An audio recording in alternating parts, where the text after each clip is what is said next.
Thanks for joining me today, Jake. How are you?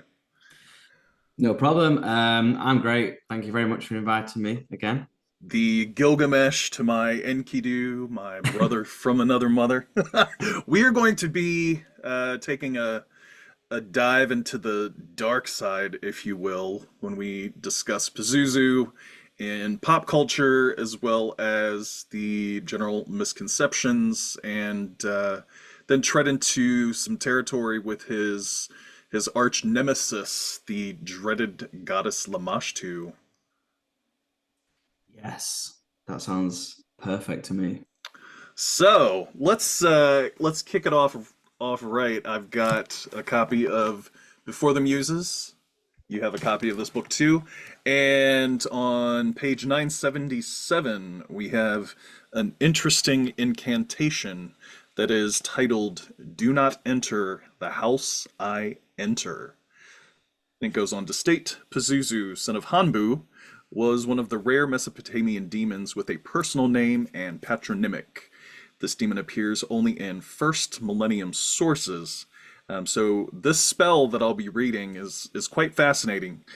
And it begins with, O mighty one, who comes over high mountains, who withstands all winds, raging wind, whose rising is terrible, furious, raging, who comes on furiously, murderer of the world regions, wrecker of high mountains, who parches the marshland, who parches its reeds. It beat on the forest, dropped its trees. It passed into the garden, dropped down its fruit. It passed down the river, dropped down ice. It went up into the desert, dropped down frost. It peered down the well, dropped down ice. It went up into the desert, dropped down frost. O headache of humanity, head pain of humanity, disease of humanity, do not enter the house I enter. Do not come near the house I come near. Do not approach the house I approach. Be conjured by Anu and Antu, Enlil and Ninlil, Yah and Damkina, heaven and netherworld. Beautifully read. Pretty wild, considering the fact that we go from a complex demon slash god to, well, a terrorizer of children in The Exorcist. Who let's just be real here. If we're gonna take Pazuzu at face value, and we look at his character in these incantations as well as these rituals, it's pretty safe to say that his identity as an apotropaic deity is clearly overlooked in the course of the Exorcist film. So I'm just going to dive right into some material that I managed to drum up. So we have Pazuzu as a prominent figure in ancient Mesopotamian mythology, who has made a rather remarkable transition into modern pop culture, primarily symbolizing malevolence and unfortunately supernatural terror. I mean, the two of those go hand in hand when we look at his functions as a nemesis to other malevolent entities, such as Lamashtu, with whom you are quite familiar given your research. So we go from Pazuzu, who originates from Assyrian and Babylonian lore, known as the King of the Wind Demons, believed to bring both protection and destruction. So we have this figure that one could potentially call the enemy of your enemy. So the enemy of my enemy is my friend, more or less. And Pazuzu's contemporary cultural significance, of course, was solidified in the Exorcist film, which, if you're like me, you first saw that movie as a child, Home Alone, and yeah, it lived with you in your nightmares. So Pazuzu's depicted as the entity that possesses the young girl Reagan, and this portrayal, unfortunately, transformed Pazuzu into an icon of horror who let's just say, could sue for libel, in the words of Irving Finkel, Dr. Irving Finkel. He's got quite a case on his hands. He could sue for libel and go on to greater claim. So the film's success, of course, and enduring legacy have unfortunately cemented Pazuzu's image in the collective imagination as a harbinger of demonic possession and unrelenting malevolence. Interestingly enough, his influence goes well beyond the Exorcist franchise. We even see him in media such as music videos where he's depicted, particularly with the band the Gorillaz. Interestingly enough, he also appears in the TV show Futurama, and he's imagined or reimagined as the comical pet of Professor Farnsworth, which I think is absolutely preposterous. His portrayal blends horror with humor, showcasing his versatility in pop culture. Unfortunately, I did not have the foresight to wear my Pazuzu hoodie, which is very reminiscent of Ed Hardy. So yeah, unfortunately, viewers at home will not get the pleasure of seeing me in one of my most favorite articles of clothing. Interestingly enough, Pazuzu also has a notable role in the world of video games. The Shin Megami Tensei series, known for its incorporation of mythological and supernatural elements, features Pazuzu as a summonable demon. Hopefully that entails his ability to drive off child-eating demonic goddesses and migraines, which he is also associated with.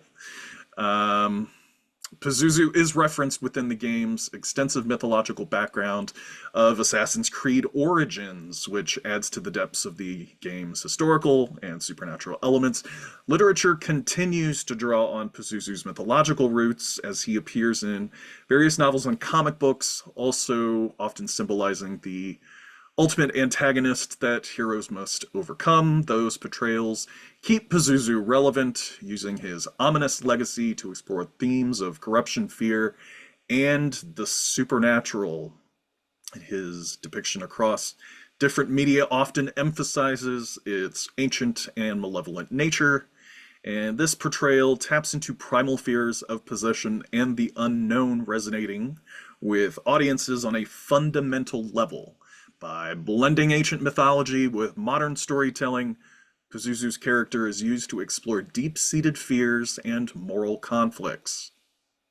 Again, something else that is completely counter to his conception and involvement with ancient Mesopotamian sources. So, yeah, another strike against modern conceptions. So his let's see. He does remain a compelling figure in contemporary media, evoking fear, intrigue, and even humor. Through these diverse representations, Pazuzu continues to be a significant cultural symbol, reflecting the timeless human fascination with the supernatural and the embodiment of evil, whether as a terrifying antagonist or a darkly humorous character. Pazuzu's presence in pop culture is a testament to his powerful mythological roots and his versatile appeal in storytelling. We also find in the latest installment of the Exorcist franchise his perennial nuisance, Lamashtu, who makes an appearance and is instrumental in ruining the lives of not just one but two young girls. Obviously, if you've noticed, anyone who's seen the new Exorcist, as far as I remember anyway, Lamashtu isn't actually mentioned by name that I can remember. No, she's not. Yeah, she's so where do we as the viewer, how are we meant to understand that that's Lamashtu without delving into the director's, cut or something? You know what I mean? Like, how are we meant to scrolling, waiting for the lyric or the lyrics, waiting for the cast credits to roll by. Yeah, that's what I mean. Like, how are we meant to ascertain that we're talking about Lamashtu? And then when you go down that rabbit hole down YouTube, and there's people who've done videos on it and they've delved into the mythology and things loosely, of course. Then people start to put it together. Oh, it's Lamashtu and stuff. And you know what? That could have been a fantastic like take for the Exorcist franchise. Literally Absolutely. putting them both together, as they obviously were, they were always put together in mythology. That's those guys are like the biggest love-hate relationship. Like, I you don't think know, there's much love. It's no, more hate. I mean, like you can't have one without the other. It's light Right. without dark. Light and darkness is what I mean. Do you get what I mean? Like you can't have one without the other.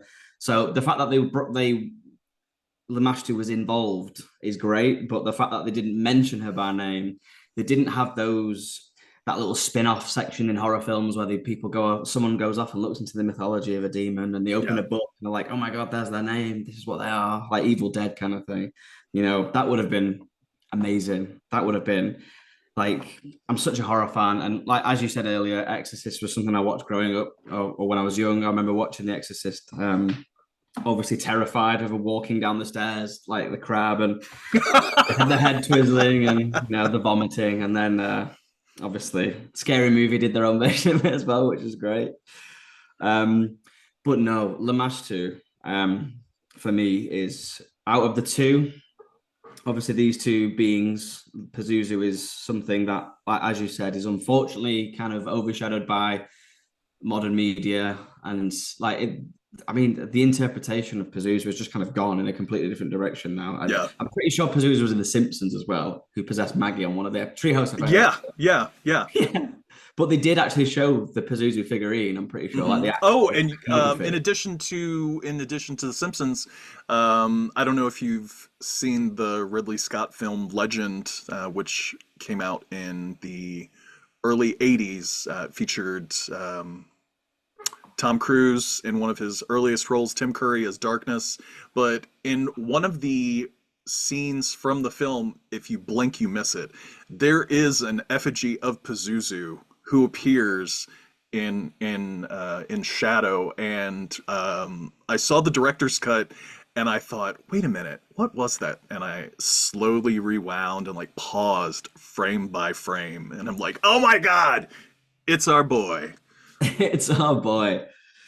No, but one thing I wanted to mention about Lamashtu is, as you said, kind of obviously alluded to earlier, is one of the videos, one of my earliest videos on my channel when I was delving into like Mesopotamian mythology and that kind of stuff was Lamashtu, Mhm. because when like coming from my kind of early left hand path Satanism kind of days when I was into all that kind of stuff, or when I was heavily kind of involved in that kind of stuff. A lot of people mention other uh, goddesses, demons, and things like that. Like for example, Lilith. That name comes up a lot. Where in that kind of era, in that kind of pagan, neo-pagan sphere, if you like, Yeah. that name comes up. So, and I couldn't help but draw the resemblance between the two in terms of character, like the child snatching kind of succubus style female entity, like horrific entity that was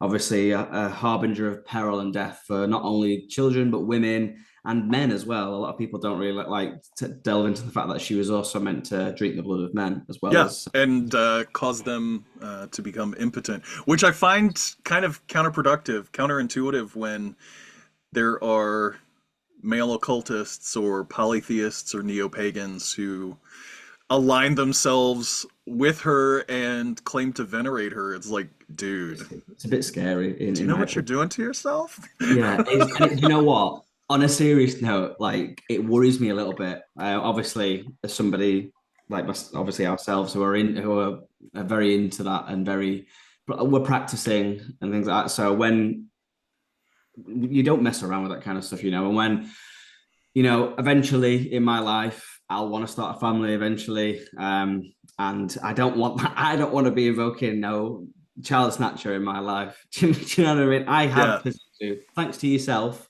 I have a Pazuzu effigy on my altar to protect me from that kind of energy. So when people invoke it, like you know, like the whole, you know, she's a bad queen kind of thing. It's like, no, it's not. That's not the energy that this person, this thing, this being is giving off. That's not what you want to be saying. Do you know what I mean? And it's a little bit worrying, to be honest, if I'm being completely honest, especially when you actually delve into the plethora of mythology with Lamashtu specifically. Mhm. Like, she's scary. Like, do you know what, as well? When we look at the Mesopotamian iconography of Lamashtu on like the amulets and things like that, it's kind of a bit spoofy. You know, obviously they weren't Picasso, so obviously, and it was just kind of carved into, you know, like obsidian or Yeah. lapis and things like that. So it's not going to be like very intricate. But people have done some really neat artist impressions of Lamashtu. There's a very specific one that I used in one of my actually a newer and an earlier video I did on that, because I've done two videos on Lamashtu. And it terrifies me. Like, I can only imagine seeing that kind of. I don't know what it is, but I've been into like ghosts and things like that and demons and things since I was a child. And one thing that's always got me and like struck pure fear into me is female ghosts, female demons, female entities terrify me. I don't know what it is. I don't know if it's the hair. I don't know if it's the kind of the feminine guys turned horrific. I don't know what it is, but it's absolutely blood curdling in my opinion. Yeah. And I think Lamashtu, the iconography doesn't do it justice to how, but the words do. Do you know what I mean? The Hmm. way the way they paint the picture does, I think. So, like when I was looking into some of the incantations themselves, like when I was looking at translating them. So for those people that are listening that might not be aware, is Sumerian is kind of my thing, is what I do. I try and read and write ancient Sumerian as best as I can, of course.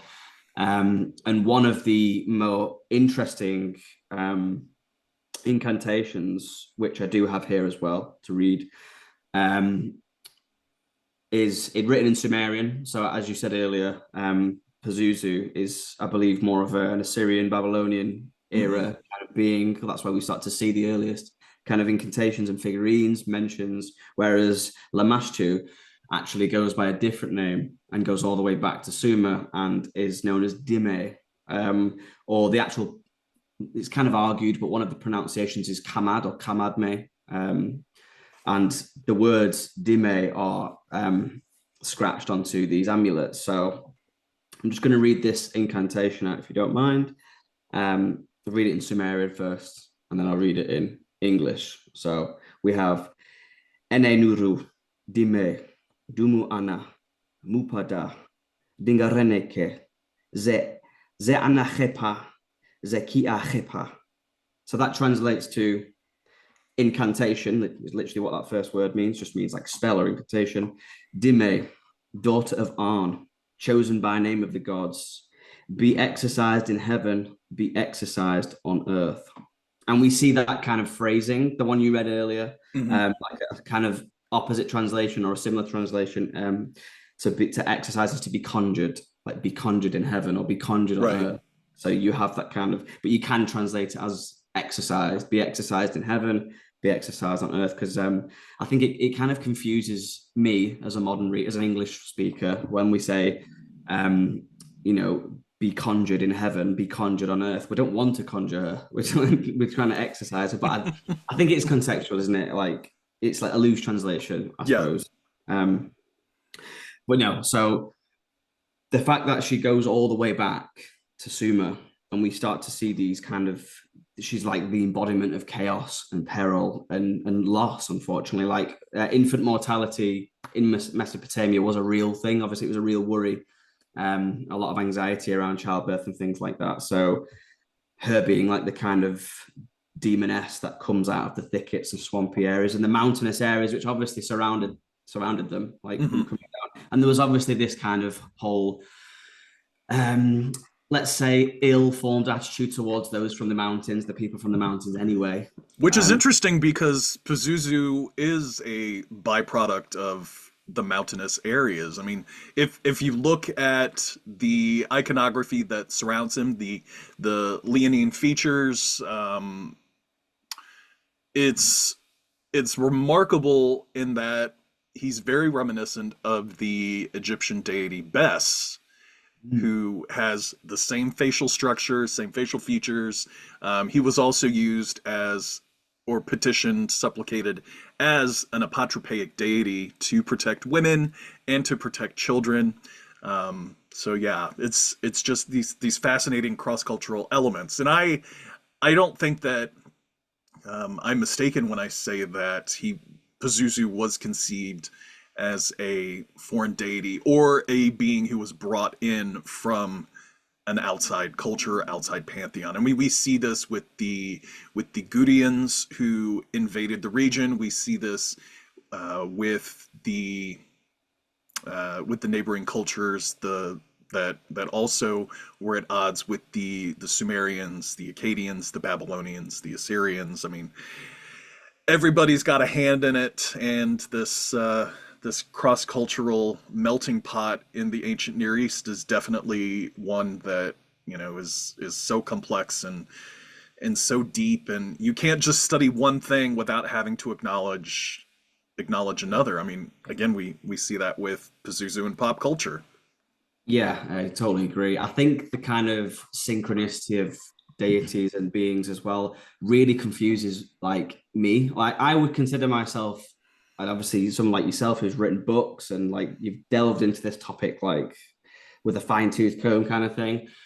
It's still such a gray area for me. Do you know when I was veering slightly off topic just for a second, of course, but I mean, like, when we start going, like, for example, Inanna, like, who became synchronized, of course, with Ishtar, Hmm. and then people start, and that's kind of where it stays for me. Like, it gets too complicated for me. Like, people start going, oh, she actually bears resemblance to like Aphrodite and things like that, and it starts to go off into like all these other things, and I'm like, well, I can't verify that because then I'll have to pick up a book about ancient Greece and ancient Rome and all these other. I just haven't got time. But I think what you're saying is absolutely true, and it's interesting how it kind of goes down the route to different cultures, and when another culture or another people invade somewhere else, they kind of either take upon the language and the culture, like for example. Obviously the Akkadian language, when people have come over from different regions and stuff, they've kind of picked it up and gone, oh, I quite like that. And they could take it back, and then you find inscriptions in all sorts of different places around the area as a result, and things like that. Or they use the same script. I can't remember which language it was, but Digital Hammurabi actually did a video with somebody about this, and it's escaped my mind. But they did find like a language that hasn't been deciphered yet, but it's used cuneiform as the script. So it's used the script, but Interesting. the linguistic grammar of it isn't something we've actually found before, or something we know so little about. That's an example. So they've come over and gone, oh, we like the script. And then they've gone over to obviously back to where they came from, and obviously it's just kind of spread around. And the same happens with the stories and the deities, and like how many versions do we have of like creations and floods, and in the same area, Yeah. like how many names do we have for the Mesopotamian Noah, like Utnapishtim, Ziusudra? You know what I mean? Like it's absolutely fascinating. And off the back of that as well, there's one really interesting point about Lamashtu, is that in the story of Atrahasis, when they're talking about creating human beings and things like that, Enki mentions something to I think there's many different translations, but I think it's essentially Ninhursag is Hmm. essentially the character we're looking at, to make it as simple as possible. The mother deity, the womb goddess kind of thing. And it kind of makes out that Lamashtu was made for the sole purpose by the gods as a means of population control, Yeah, which I absolutely. find fascinating.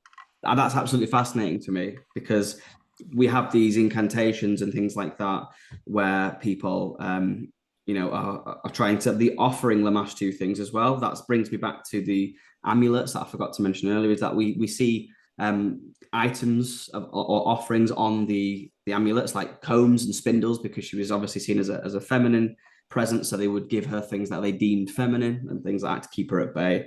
So I find it interesting that there's a whole culture or a whole practice dedicated to keeping her away, and yet the Sumerians especially were so kind of set as in the mindset of, well, the gods, it's up to them. It's they made the fates, and we just kind of deal with it. That's just, all you can do is get on your knees and pray and wail and hope it's okay. Hope they listen to you. They Yeah. probably don't have time for you, but you can try. That kind of the attitude. I just find it insanely interesting.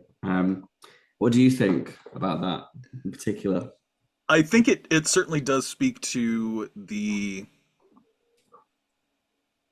it certainly does speak to the anxieties of the day, because if you look at the cultures of the Sumerians, the Akkadians, the Babylonians, the everybody. I may as well just use the word Mesopotamian, Yeah, broadly speaking, yeah, because the emphasis on needing a lineage to ensure your place in the afterlife was of the utmost importance. So, by extension, if you're having children, but your children keep dying during infancy or their formative years from various things like illness or injury, that's a serious issue that's going to affect your immediate well-being, and then your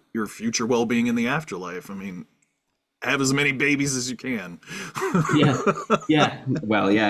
I think if I remember correctly, one of the earlier Gilgamesh poems, it does mention that the kind of the gentleman who's had like 5 or 7 sons was really well off. When the Enkidu goes down to the netherworld and he's like, I've seen all these things, and that guy who had loads of sons, he's doing okay. So everyone have your sons, that kind of thing. But no, going back to kind of what I was saying about Lamashtu, is we do have this side of her, where she's like ferocious, and a lot of the incantations kind of speak to that, like the one I've got in front of me, I actually opened up my video with. She is fierce, fearsome, divine.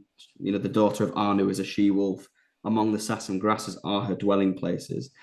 She intercepts the running youth. She disposes of the hurrying sun. Like, it makes her sound like, even just reading that gives me goosebumps. Like, she's like some sort of ferocious creature that you can't see. She's, what I mean? And she's Yeah. just it's terrifying. But like, we also see a somewhat nurturing side to her as well, or there's some kind of wording in some of the incantations or some of the texts that kind of point to her having like a nurturing. She almost wants to nurture but can't, because she's been predetermined to be kind of what we were saying as a kind of as a popular means of population control. That Well, she it's interesting that you make that point, because if you look at her iconography, she's actually depicted as suckling 2 pigs, yes which makes one wonder if the reason why she's depicted that way is because those are the only suitable substitutes for children. I'm not going to give you my child, but you here's can a have a pig. pig. No, that makes sense though. That goes back to kind of what we were saying earlier about them obviously the people of the time offering them certain things as a means to keep her at bay, kind of Yeah, thing. Like, we're not going to be able to destroy you because you're the daughter of Arn. Like, we can't do anything, but we can give you this to kind of keep you on your safe passages. Kind of leave us alone. But there's a quote here that I have which kind of points to this, where she says, "Bring me your sons that I may suckle them, and your daughters that I may nurse them, that I may place my breast in the mouth of your daughters." And there's a lot of that in the kind of in the articles and stuff. And I did actually do a little bit of, well, quite a lot of research. And I was reading a paper as well, a published paper that I've got saved in my Google Drive somewhere if you want to read it. But it basically talks about this, about her having this kind of, maybe we shouldn't think about her as an evil entity that's hell bent, so to speak, on destroying humanity. But that actually, she's a very complex creature, or very complex, deity that's kind of had a little bit of a, the short hand, drawn the short straw, if you like, and has been she's a mother, a kind of a mother figure who wants to nurture, but because of her very nature, she's poison. You know, when she suckles them, her kind of blood is like her milk is like poison, that kind of thing. Like she has no choice. And I find it really interesting. I think it adds another dimension to the character of Lamashtu, but also to it points to how damn smart the people of Mesopotamia were, Hmm. and like because we often think, oh, ancient must be kind of dumb, kind of. Well, we don't think that, but the general consensus kind of talks about ancient people as if they were primitive, and we Right. all it's things like this that kind of highlight how wrong we are to think that. So my thought is, we have all of these iterations of Pazuzu in modern culture. We have it in antiquity. We have his fearsome depiction as this lion-headed, scorpion-tailed, snake-penised uh, creature of absolute terror. And I thought of something as you were talking about Lamashtu being a creature of the marshlands. So there's this general idea that in early antiquity, the matriarchal figure was prominent among non-warring clans, and we see this rise. And this is all, and what I'm presenting now is just a thought experiment. I'm not stating this as fact, but we have Dime, who is this localized creature in the Tigris Euphrates river valley, close to Sumer, probably close to Eridu as well. And then we have Pazuzu, who is from the mountains, which the mountains have various connotations. They could be the underworld, they could be the earth as a whole, or they could be foreign lands. So we have this image of Pazuzu in later antiquity, who comes in from these foreign lands, comes in from the mountains, and is at odds with the figure of Lamashtu. What if these are two figures who are I guess the insidious aspects of masculinity and femininity, and that is why they are at odds with each other, because you have two powers that are vying for control, one of whom is vying for control over the sphere of fertility and childbirth and the raising of children, and then you have one whose role embodies the the command of diseases that wipe out the life of humanity, who is also uh, hungry to get a piece of Lamashtu before they drive her off. I don't know. That's just something that's always come to mind, especially in the way that they are depicted. The depiction of her breasts are very prominent with Pazuzu. His penis is very prominent, or rather, the snake that serves as his penis is very Yeah, prominent. So yeah, that's just something to chew on there. that's very interesting. No, that's actually really interesting. I never even crossed my mind that, to be completely honest with you. That's I'm a solid. probably I'm probably gonna get heat on that when other members of our spiritual community or uh, circle of study are like, no, come on. They're not on here. It's I just too. don't care. I don't care. No, but one thing I've learned, if anything, when researching at least the language of Sumerian, is that a lot of the translations are absolutely open to Oh, interpretation. absolutely, because there's so much nuance in the original language that is Correct. lost in translation that can be translated in five different ways. Correct. And as a result, completely changes the course of the narrative. Like, I think I was reading a book recently. I cannot remember who it's by, which doesn't help. But there's a book called Inanna, and it was I can't remember the lady that wrote it. Oh, is it Uh, Kim Eklund? I think so. It potentially. I think that name rings a bell. But this lady was The talking about. paperback has the Bernie relief on the cover.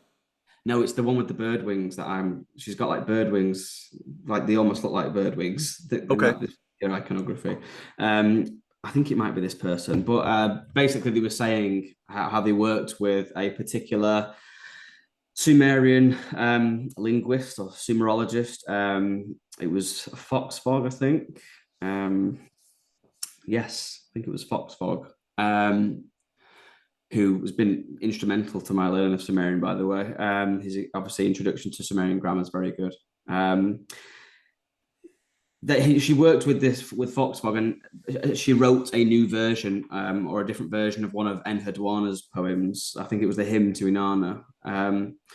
One of them, when she was talking about her vulva and things like that. So like the typical translation would be like vulva or vagina, whatever. And this particular lady decided to translate it as the C word. and I was reading it like, what? One thing we didn't actually mention is what I've just thought of as well is that I think they had pregnant women specifically would wear these amulets, the figurines that we see, typically the iconography we see, they would wear them around their necks and obviously place them around their bed chambers as well in order to try and keep Lamashtu from coming to the window. So if she came to the window, then Pazuzu would be visible, kind of to scare her away, which I thought is obviously, which is going on to like the archaeology, that's kind of what we're finding, isn't it? We're finding all these amulets in the figure, and there's quite a famous figurine of Pazuzu, which one of them is like the famous plaque that's in the Louvre in Paris, I believe. Yes. With the the Lamashtu plaque with where he's peeking over the top. Yeah, he's like peeking over the top. And if you turn it around as well, they've given him a little butt and everything. Yeah. It's like somebody was pretty tongue-in-cheek when they put that together. Yeah. I thought that was that. I mean, let's say it. It's adorable. It's great. Little butt on the back. I love that so much. But like that kind of combination of Lamashtu and Pazuzu, like because Lamashtu is obviously that's the only one of the only composition, like not composition, sorry, one of the only artifacts that I've seen where they're together. Like she's at the bottom, obviously, like with the snakes, and he's at the top, kind of keeping things together, if you like. So you still have your ongoing series, if you will. Will there be any additional material concerning Lamashtu that you will be exploring in the future? Currently, no, as I'm focusing on the EW, the School of Mesopotamia at the moment, but there is a plethora of Lamashtu incantations and things to go through. So never say never. If people want to see more of that, I'm happy to go and delve into that. Absolutely. So. Any chance that I can convince you to come over to the side of Pazuzu or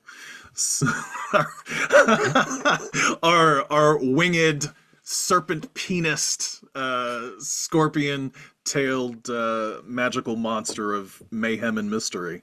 Probably. I mean, the only reason I haven't tackled Pazuzu is because all of the incantations and the textual material is in Akkadian, and I don't speak a syllable of Akkadian. Mm-hmm. So, but never say never. If people want it, I'll deliver it somehow. Not a problem.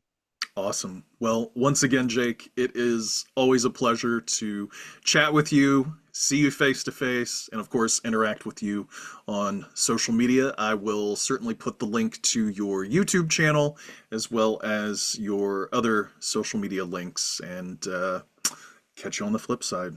Thank you very much. It's been a pleasure.